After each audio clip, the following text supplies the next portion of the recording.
Hi, everyone. I hope you are all well. Thank you for being here today.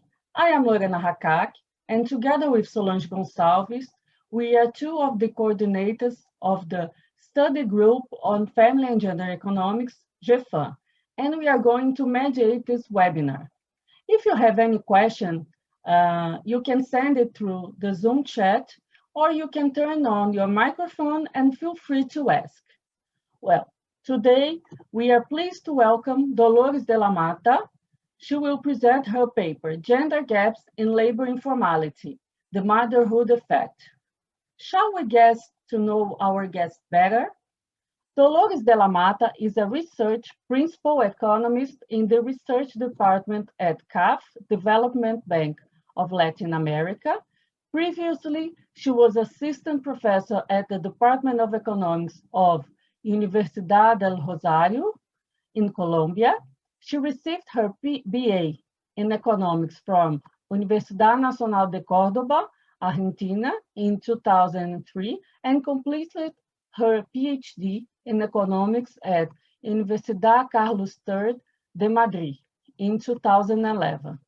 Her research interests include labor economics, healthy economics, and development economics. She is currently one of the coordinators of the Healthy Economics Network of the Latin American and Caribbean Economics Association and teaches at Universidad Nacional de La Plata, Argentina. Her work has been published in the Journal of Development Economics, Economic Development, and Cultural Change, Healthy Economics, and Series, Journal of the Spanish Economic Association. She has also written a number of chapters in books.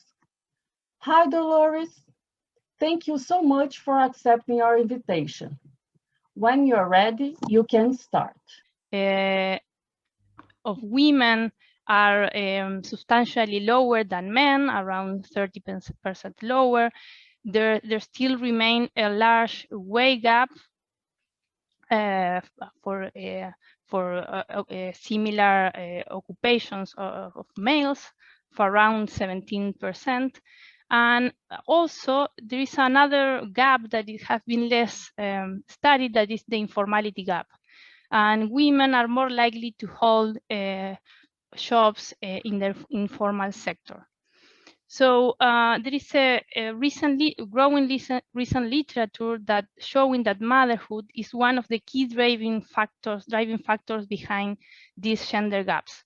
There are many recent papers in developed countries using event studies showing that motherhood disrupts labor market trajectories of women and produces sharp and persistent drops on labor supply and wages. And consistent and another regularity also observed in many of these countries is that there are no effects for those men that become fathers. So little is known about this motherhood effect in developing countries. So we want to contribute to this literature analyzing a specific country, that is Chile. And the other thing that motivates our work is to see which is the interplay between informal job opportunities, motherhood, and labor market decision. There is also a strand of literature showing that women look for are attracted by jobs that offer flexible working hours. In developing countries, informal jobs offer these characteristics. In general, are more flexible in this dimension of hours, although these informal jobs have some undesirable characteristics that like lower wages, a worse bundle of child-related benefit, worse social protection. So what we do in this paper is to estimate the child effect on labor market trajectories of mothers and fathers in Chile using an event study approach, as in these papers I showed here. One of the most relevant in this literature is Kleven et al. That shows the properties of this or the characteristics of this methodological approach to study the motherhood effects. We also investigate plausible mechanisms that are at work. We study how what are the changes in the occupational structure that occur after the child is born, and in particular whether there is a shift of the occupation toward informal jobs. And we also analyze heterogeneous impacts by educational level. To reconcile some of our findings, we build and parameterize an occupational choice model to explore which is the connection between motherhood and these labor market outcomes. The key features of this model, very simple model, but the idea is to capture the key trade-offs that are behind the labor market decisions and child investment in the context of an informal sector.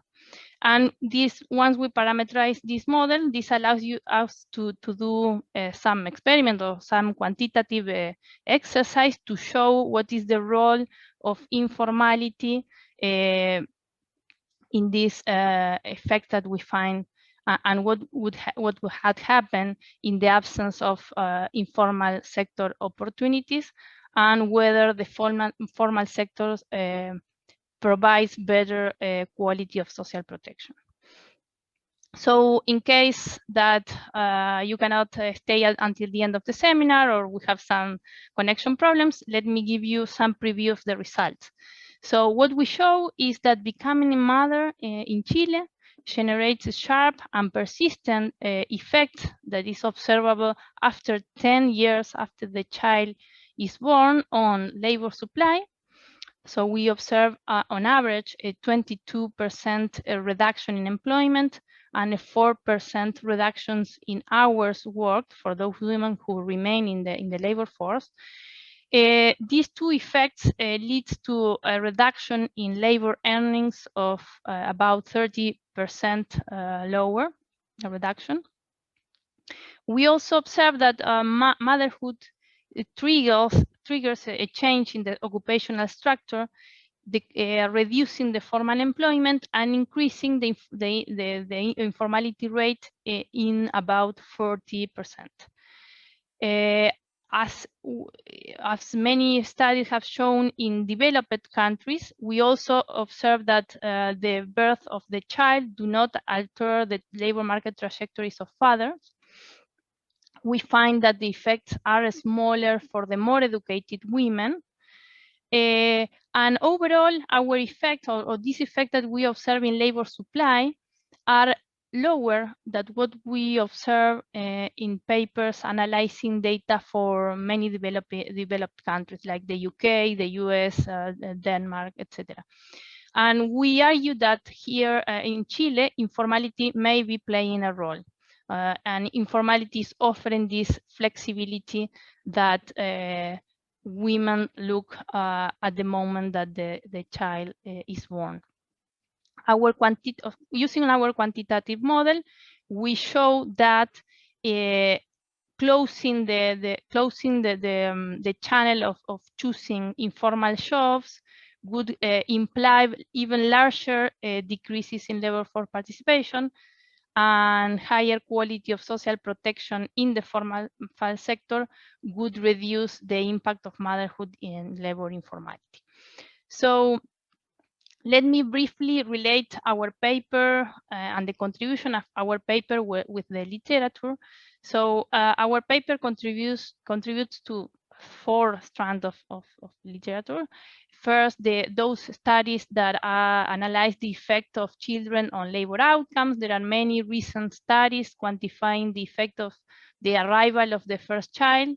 And most of this paper finds this empirical regularity that motherhood has these sharp effects and persistent over time. One interesting paper is this Anderson and Nix in 2019 that analyzing same-sex couples, so couples that both are females, one of these person of this couple has give birth of the child. There are the gap between these two individuals of the same couple closes in the long run, showing that there is not something related to what we observe is not something related to the biology per se. So the other strand of literature that our paper contributes to is the literature analyzing gender difference in demand for flexibility in the workplace.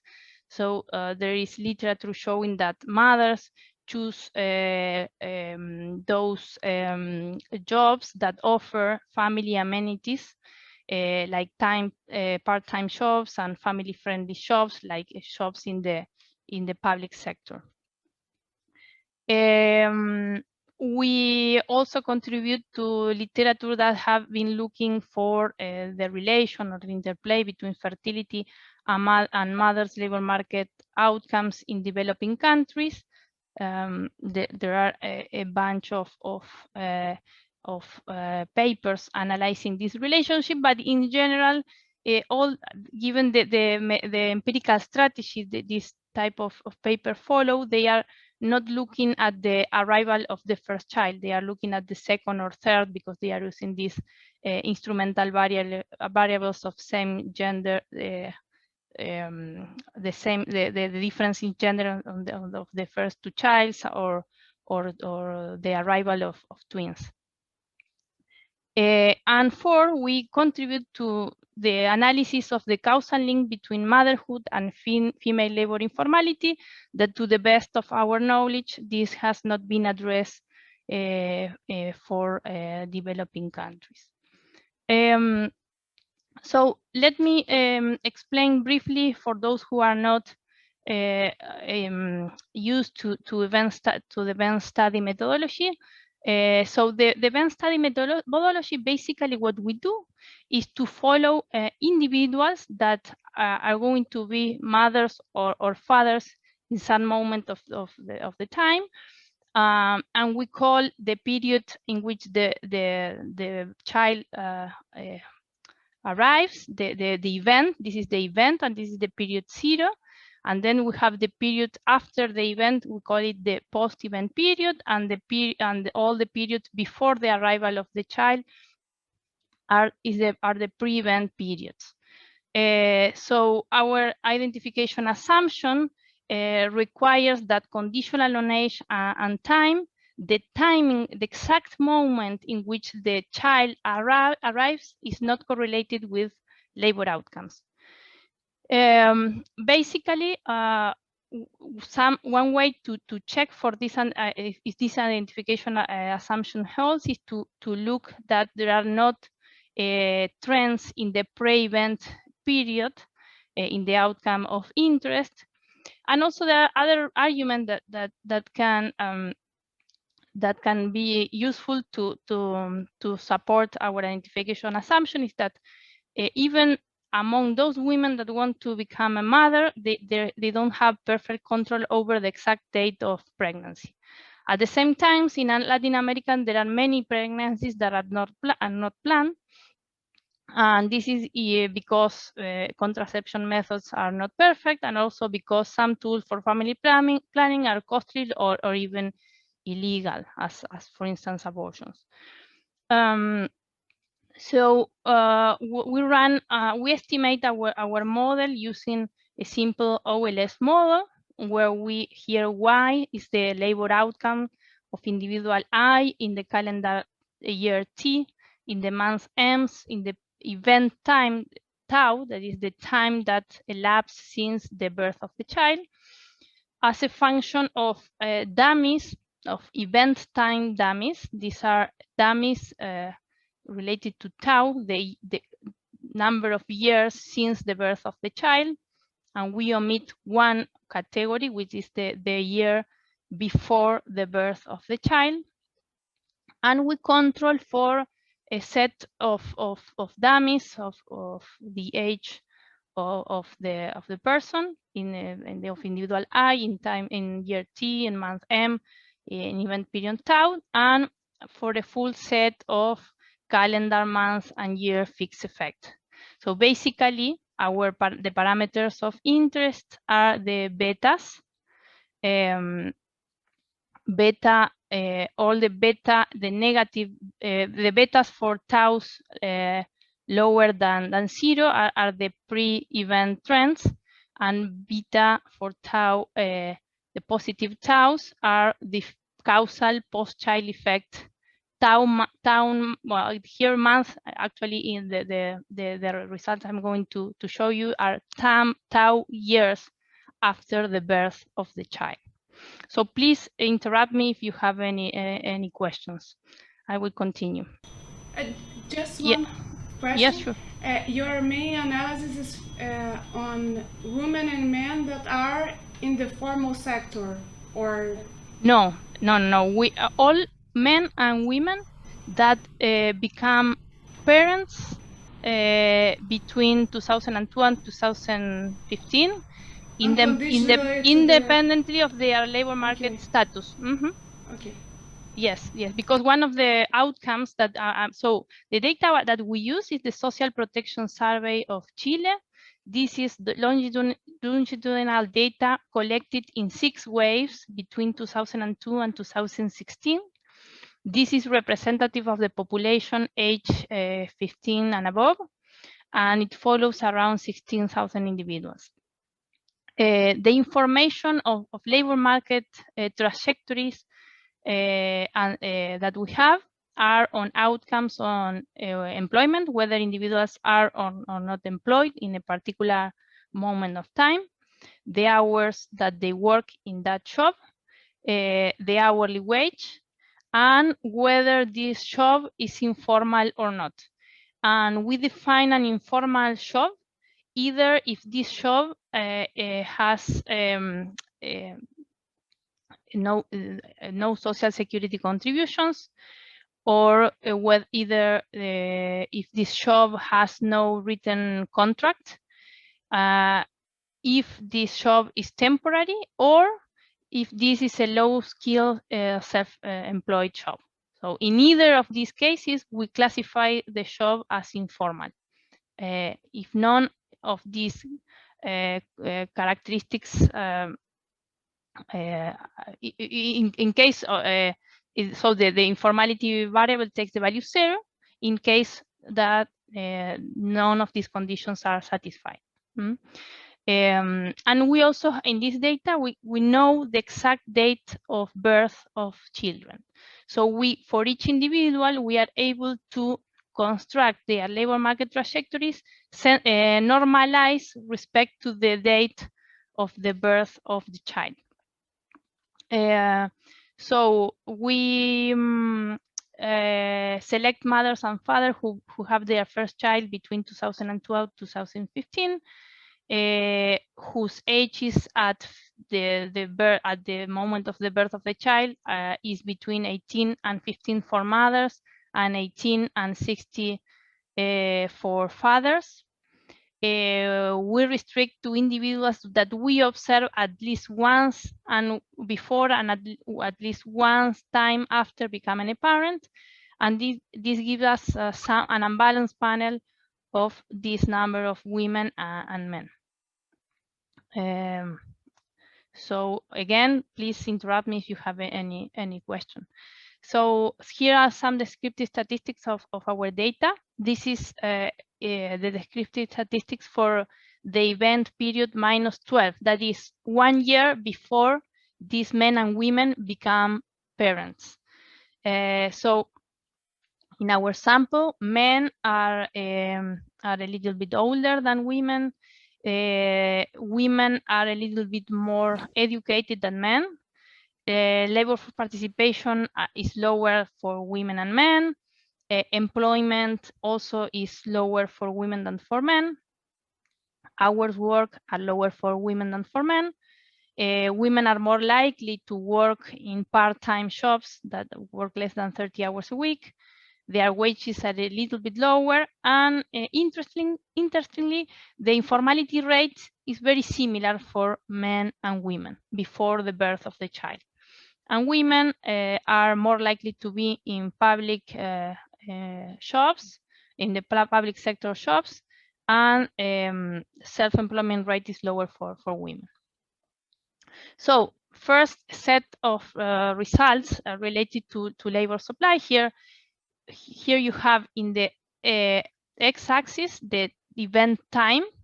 0, remember, is the year in which the child is born.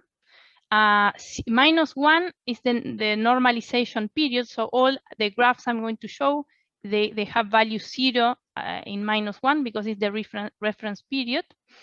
And you can see here in green, which is the evolution of employment rate for women.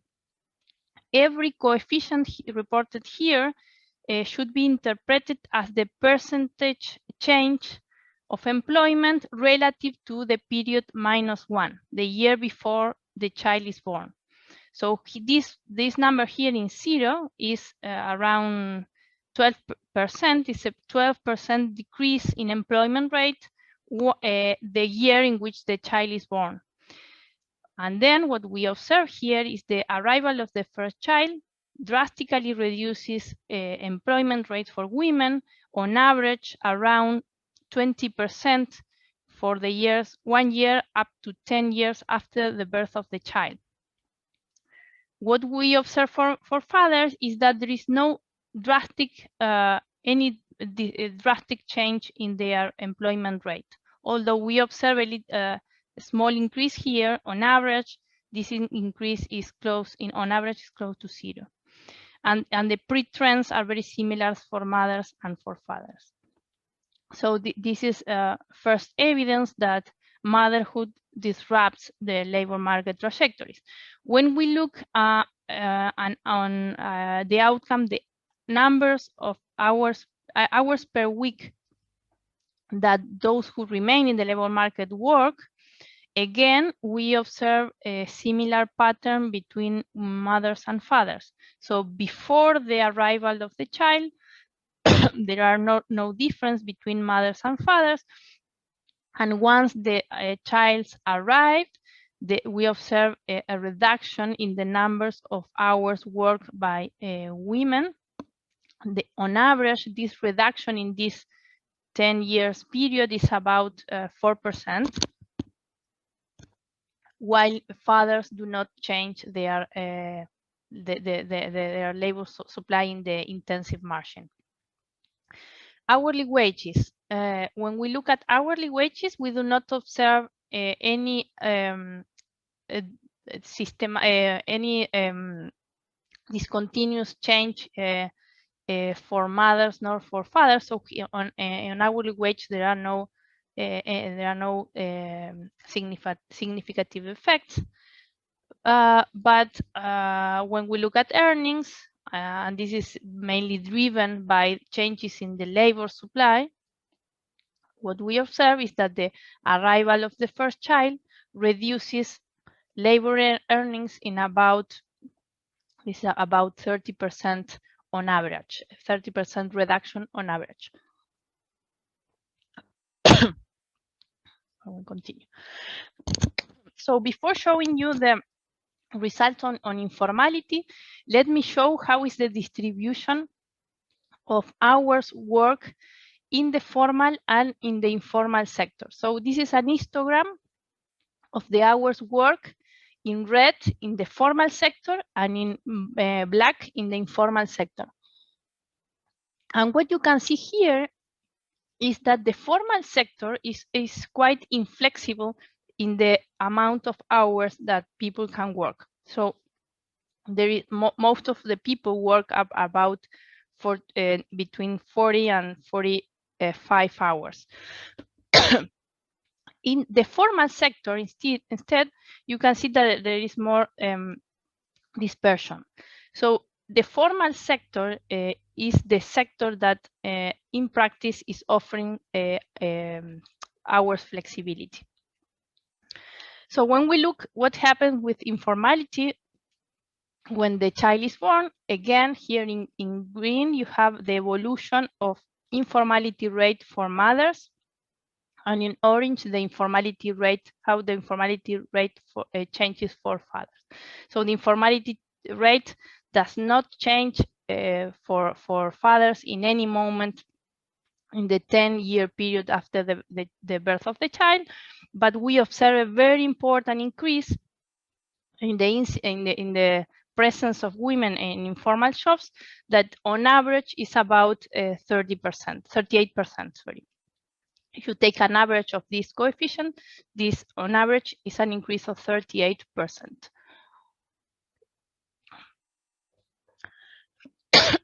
What we show next is that this effect on informality is independent of the way of the categories that we use to define informal jobs. Remember that in this graph, an informal job is an individual that is either in a non-registered job, in a temporary job, in a job without a contract, or in self-employment. When we show the evolution of each of these categories, we observe the same pattern. So the effect of informality is independent of the category that we use to define it. Here, what you will observe is the impact of informality rate when we do not condition on individuals that are working. So what we can see here is among all women, let's see, these are all effects only for women.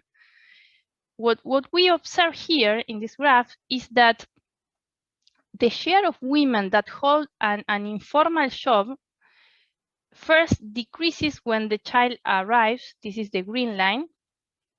But then there is a recovery.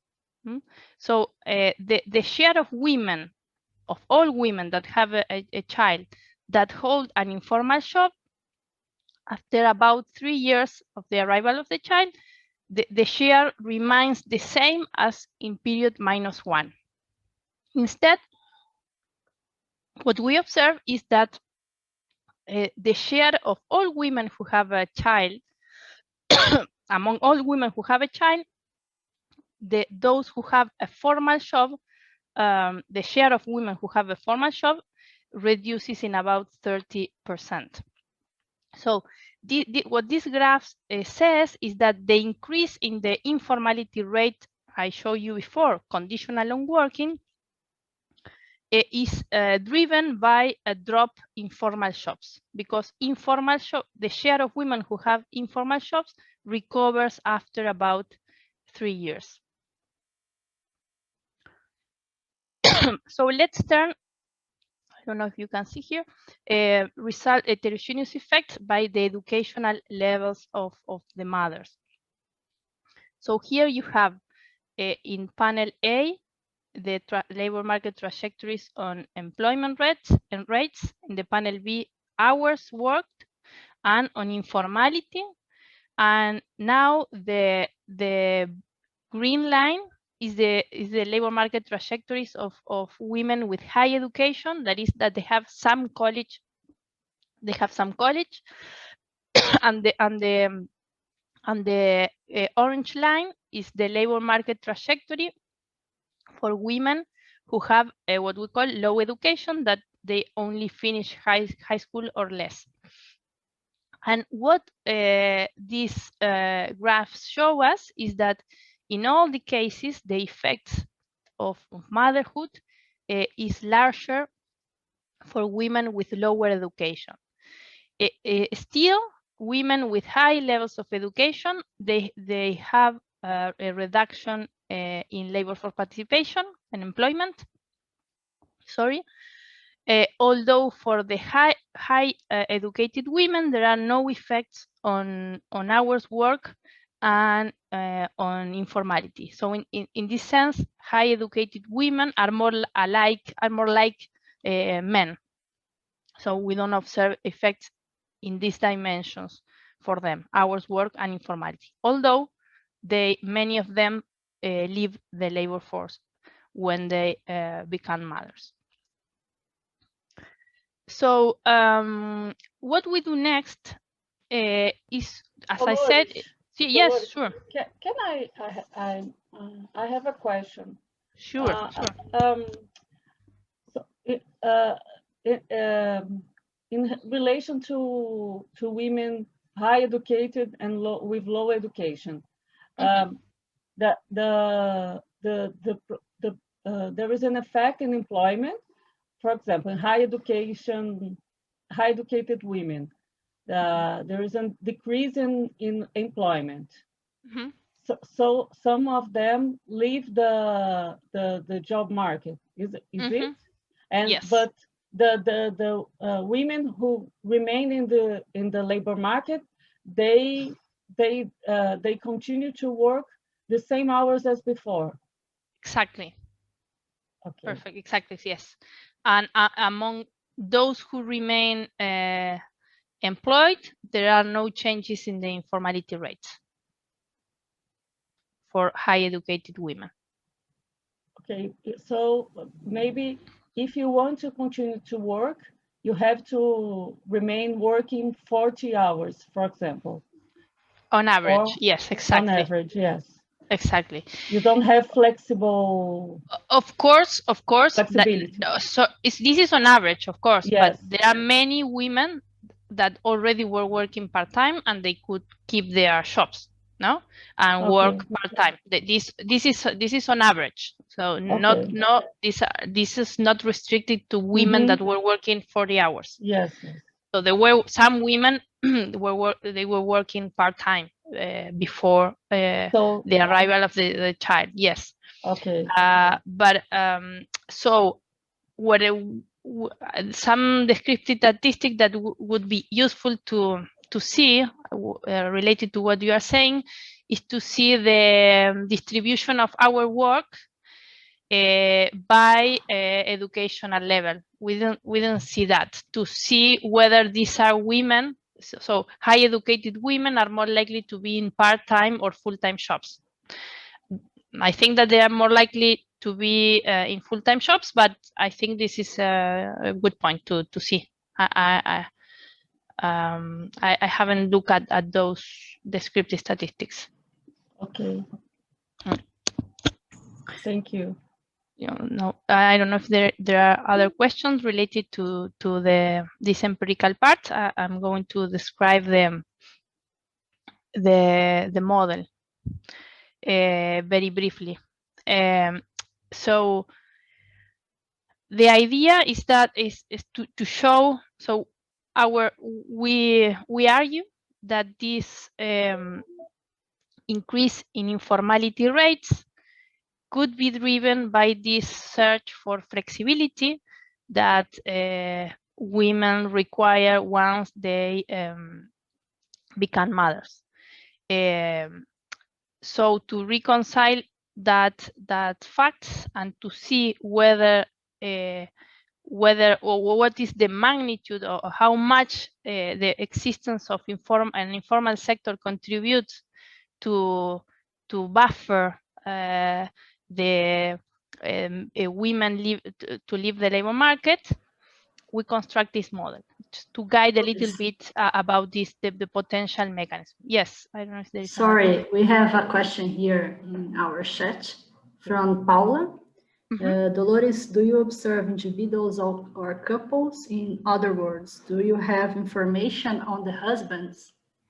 No, we don't have information of the husband here. So in this survey, the labor market trajectory is only recovered for one individual in the sample. So we have another work for European countries that we are able to follow labor market trajectories of couples. And maybe, I don't know if Paula has some ideas about that, but what we are looking at to heterogeneous effects, comparing couples where women are less educated than men and couples where women are more educated than men. And in all cases, we still have a motherhood penalty, let's say, independently of the level of the education or independently of this difference in education of the women relative to her partner. And so what we do in this other paper is, or the argument we want to push there, is that motherhood triggers a lot of misallocation of talent. I don't know if this answers Paula's question or. Yes, thank you, Dolores. This is Paula. Hi, Paula. That was I had in mind to try to disentangle those effects by the bargaining power exactly within the household. Yeah, it would be really nice. So with this data for Chile, we are not able to do that. But in this other like companion paper that we are working now, that is, well, I can tell you a little bit at the end of the when I finish my presentation, but the idea is to go toward that direction, to see whether there are differential effects of the motherhood depending on, let's say, the bargaining power of women. And that what we observe is that motherhood, although affect less women that have relatively more bargaining power, still the effects are there. Like here, we observe effects on a reduction in employment for high educated women. So the motherhood effects are everywhere, let's say. So I will continue then with the model briefly to show you the main ingredients of the model. So here it's a very simple model, and the idea of the model is to help us to understand a little more about the channels that are driving the result, and mainly to explain why motherhood affects so much the informality and push many women into informality. So the idea is that parents drive utility from private consumption, leisure, and child quality. And child quality production requires 3 ingredients that are time, money, and social protection services. And so we restrict to women.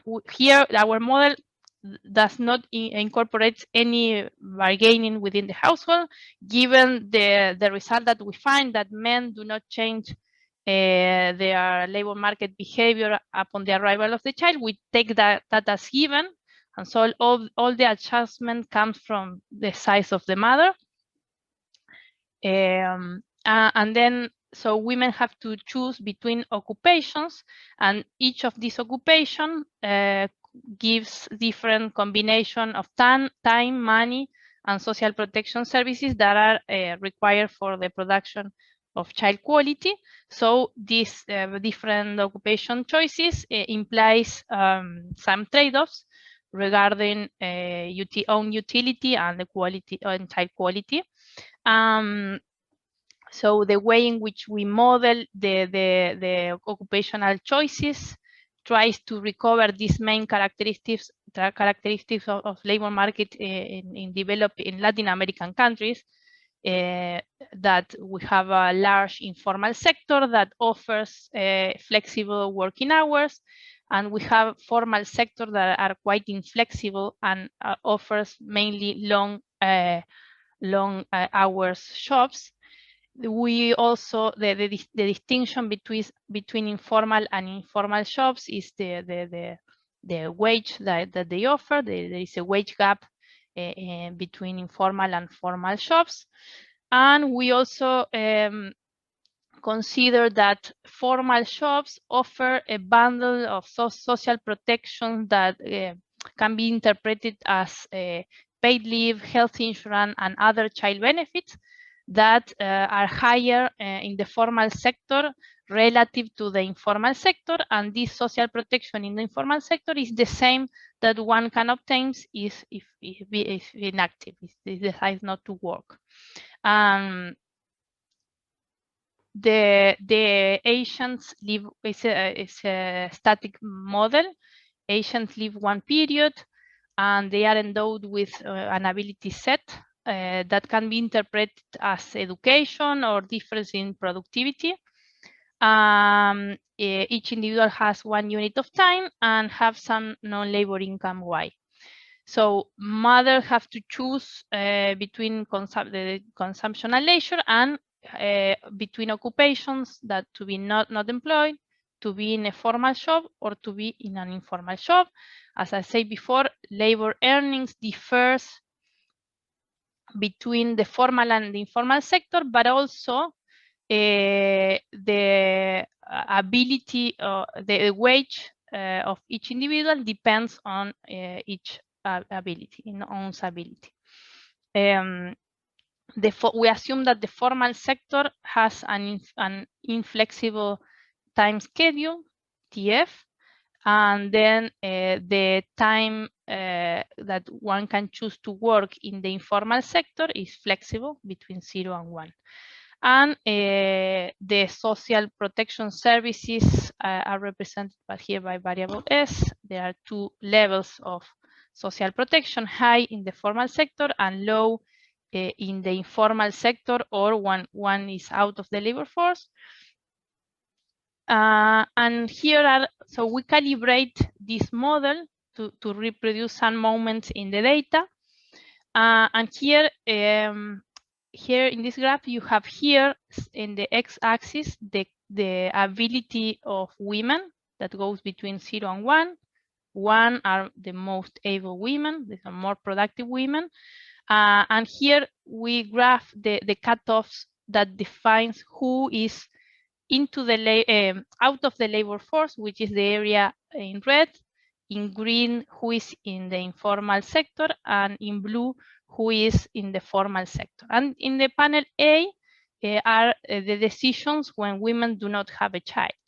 What we see, what the model shows us, is that when the child arrives, most of the action on who changes their labor decisions are those women in the medium level of ability. So the very educated or very productive women should not change their labor market decision, and they should remain in the formal sector.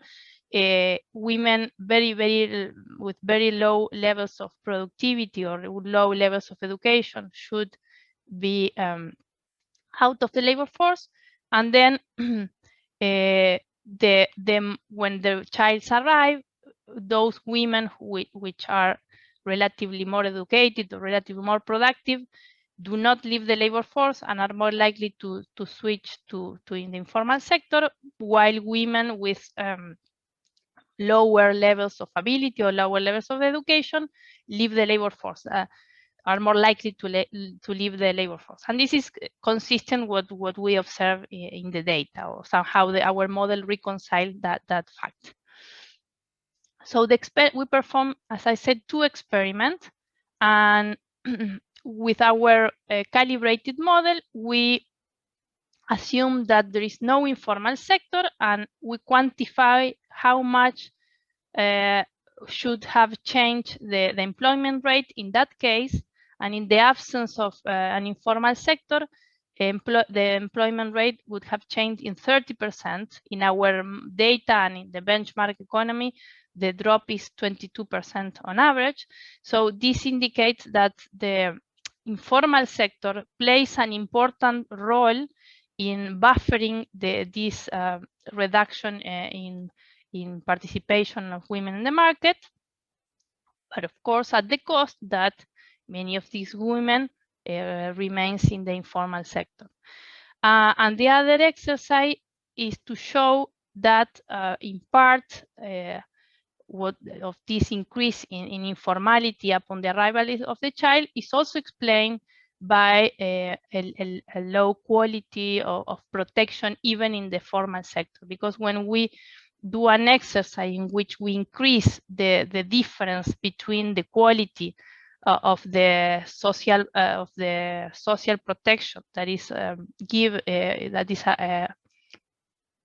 can be acquired in the formal shops, when we increase that, we observe that there is a reduction in the change that goes to 0 in the informality rate when the child arrives, and a lower reduction in employment. So to conclude, our paper shows is that the first child implies a drastic change in mothers' labor outcome, but not in fathers, and these effects do not persist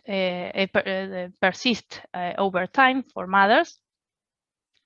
We show, and this is novel contribution of our paper, is the arrival of the first child increases drastically the probability that women have an informal job.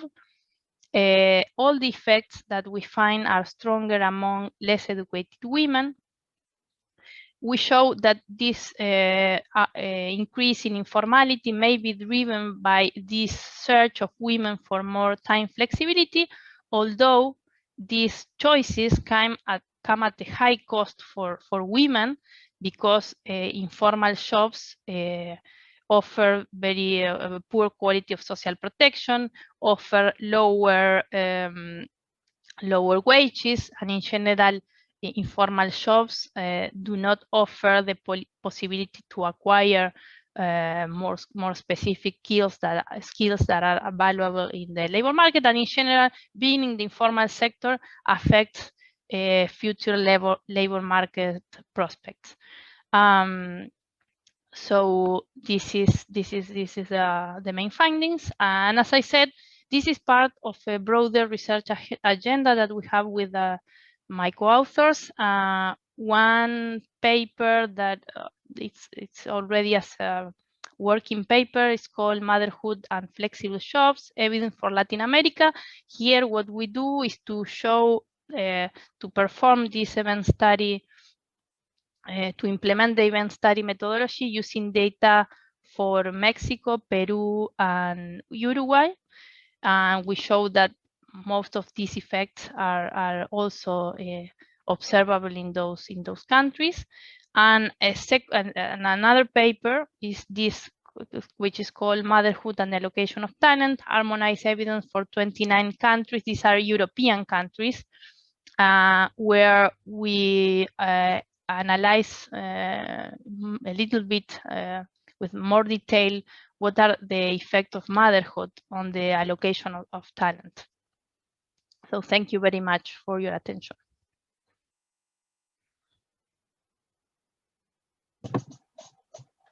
Thank you, Dolores. Thanks for your presentation.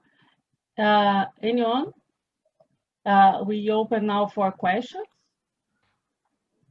Yeah, if you have any questions, you can send through the chat, or you can turn on your microphone. I think that everyone is allowed to turn on the microphone, so feel free.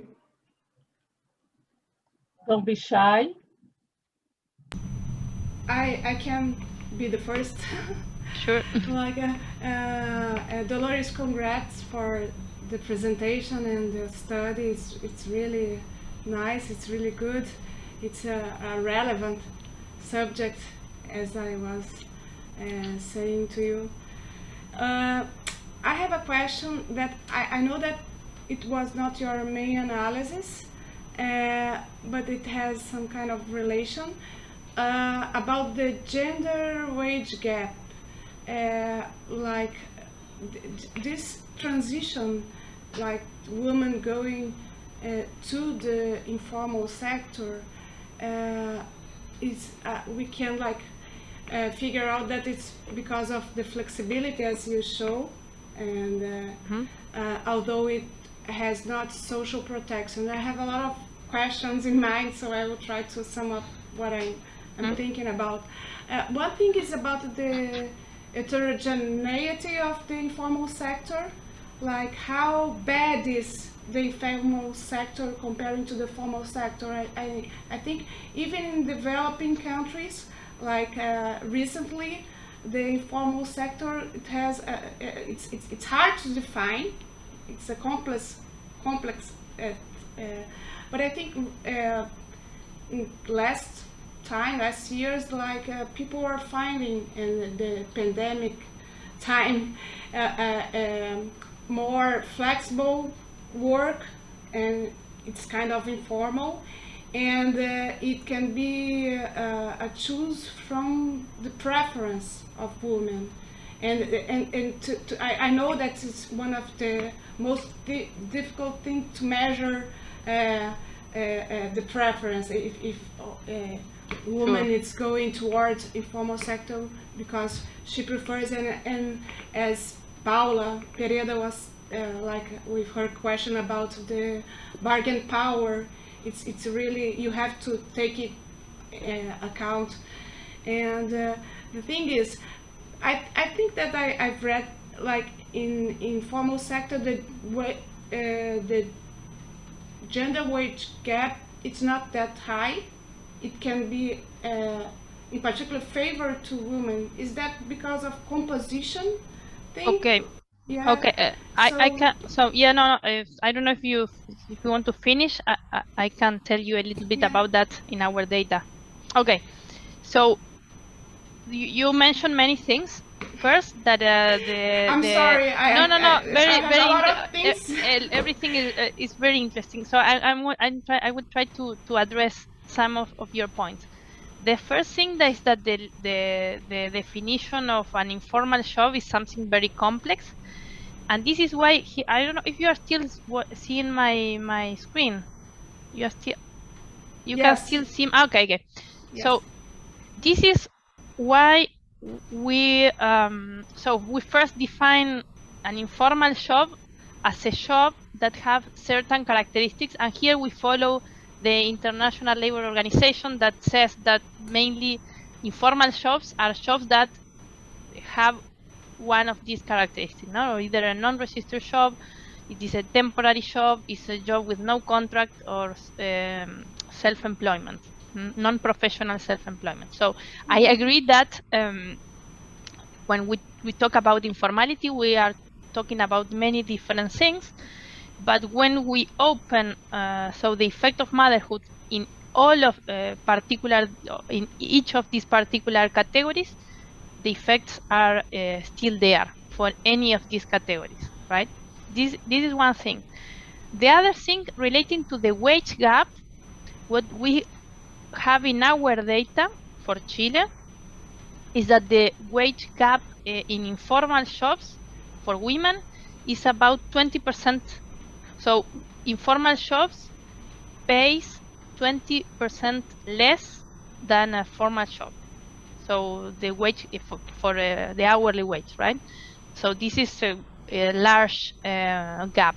This is like obtaining a Mincer equation, controlling for characteristics of individuals in the formal and informal job. So here, in general, what we can say is that informal jobs are lower paid. Still, we do not observe any effect, although women are in our regressions, when the outcome is hourly wages, what we see there is there are no effects on hourly wages. So after becoming mother, one reason behind this result is that we have some selection. So we have that it's more likely that more educated women remain in the labor force, and more educated women have better jobs. And this is one of the reasons why we do not observe effects on hourly wages that may be present. And regarding to preferences, so there is a literature that shows that women prefer jobs that offer flexibility. The question is why that happens. It's really something that is like biological, that is something that is predetermined for women or not. So all the choices that we observe, we believe that for sure are more likely be the result of a rational decision within the household, but this decision is taken with some restriction. And these restrictions come in the form of policies that does not allow parents that not gives extra time for parents to be in the labor force and not to be their houses. But the question is why women take this decision and not men. No, so there is the question about preference. That is one possible hypothesis, but the other, and when you look heterogeneity across countries and you correlate these penalties, let's say, or these motherhood effects across countries, for instance, with social norms, you observe that these gaps are larger in those countries where there is less egalitarian views about the roles of male and women. So, these things together, policies plus social norms, shapes these labor market decisions and make women choose informal jobs, which are worse in many dimensions. And these choices are somehow restricted by these things, no? Institutions, policies, and social norms. It's very difficult to disentangle which part is due to preference, and also you can argue that preferences are also a reflection of social norms, and this preference can change over time. So the idea is that, or in these companions papers that we have, is that we argue that this story of preferences so is less, let's say, is less relevant than some arguments related to policies and norms. Okay. Thank you. Thank you I will very welcome much. Anna. Congrats again. Thank you. Thank you. Dolores, we have a question here from Lucilene. Based on the results from your study, do you have any suggestions to make the impact of having a child more equal for women and men? How a recommendation is? I don't know if it. Yeah. Okay. Suggestion. Well, this is a little bit what I was saying, right? In this other paper that you can see is already online. I'm going to promote a little bit this work because it's interesting and goes in that direction. This paper called Motherhood and Flexible Job. Although we cannot estimate this causal effect using event study for many countries, what we do is to compare gaps in labor force participation or employment, I think, not participation, employment rates of women that have children versus women that do not have children, to emulate a little bit the type of effect that we are estimating here, because with an event study, you estimate which is the effect of having a child relative to you when you didn't have the child, right? These are the coefficients that we estimate in an event study. So in this other paper, we take many countries in Latin America using harmonized data from all the household surveys. We compute the differences in labor force participation of mothers and women who have children versus women who do not have children, and we correlate that with social norms and some family policies. And not only when I talk about relevant family policies, the first thing that comes into your mind is parental leave policies, right? But these policies are very relevant to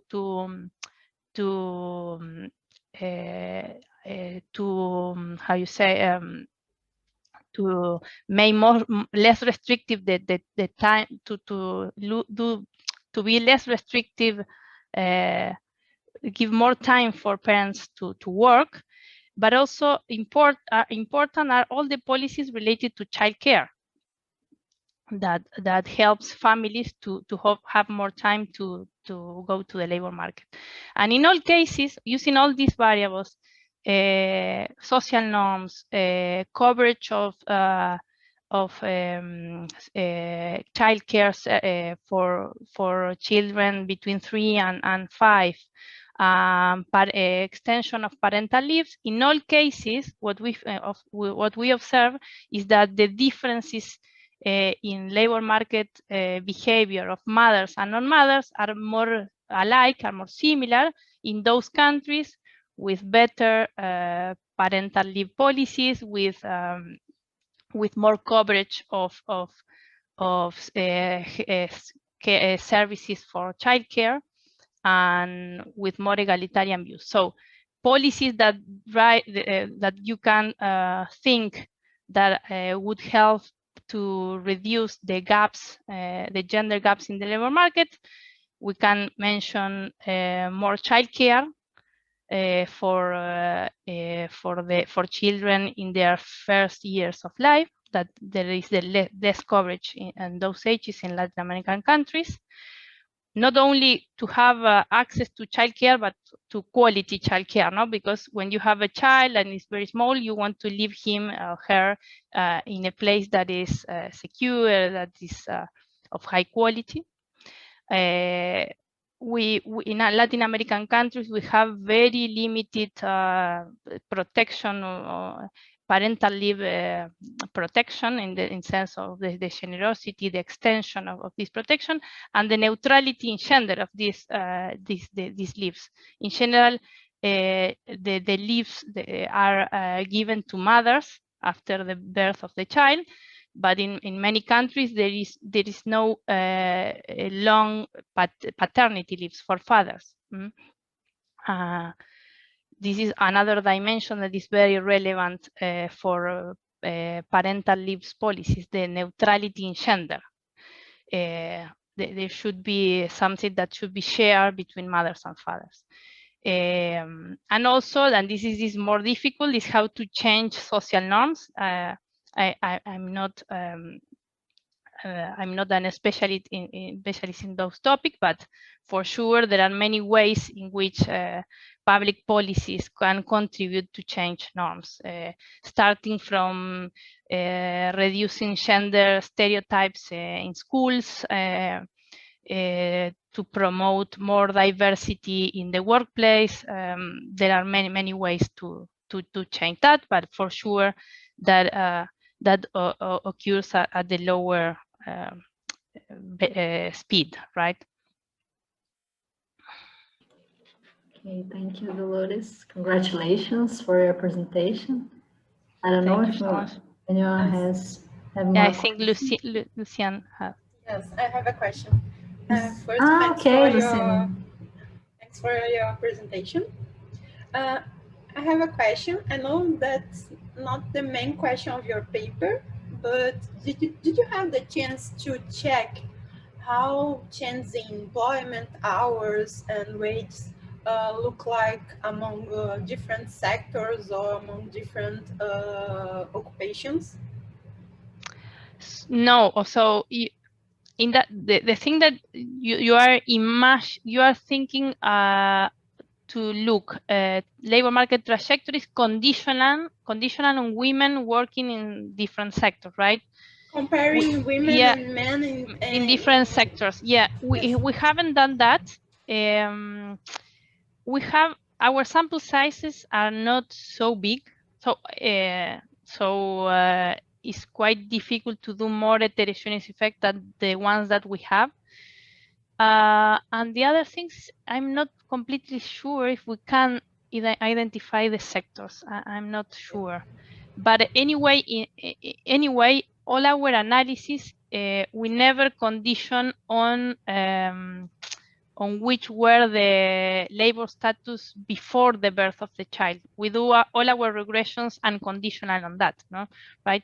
But yes, it's something that can be done, and we haven't done, and I'm not sure how much progress can we do with our data, because I don't think we have many data information about the sectors in all the waves, because here we have many waves and we construct labor market trajectories from information from different waves.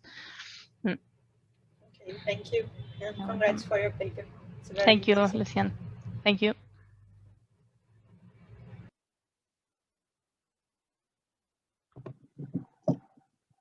Is there any other question? No? Okay. Thank you, Dolores, for your presentation, and congratulations for your work, your paper. It's very important, and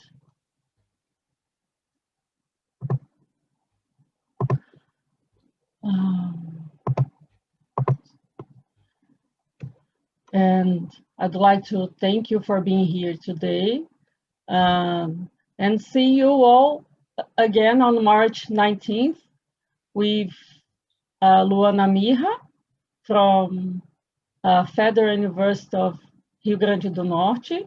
She will present the work, a contratação do emprego doméstico durante a pandemia da Covid-19. It will be in Portuguese. Thank you, everybody, for being here today. Thank you, Dolores, again, and see you in 2 weeks. Bye-bye, everyone. Thank you, Lorena, and bye-bye to everyone, and we are in touch now. Yes. So thank you very much for the invitation. It was very, very nice, and thank you very much for all the comments.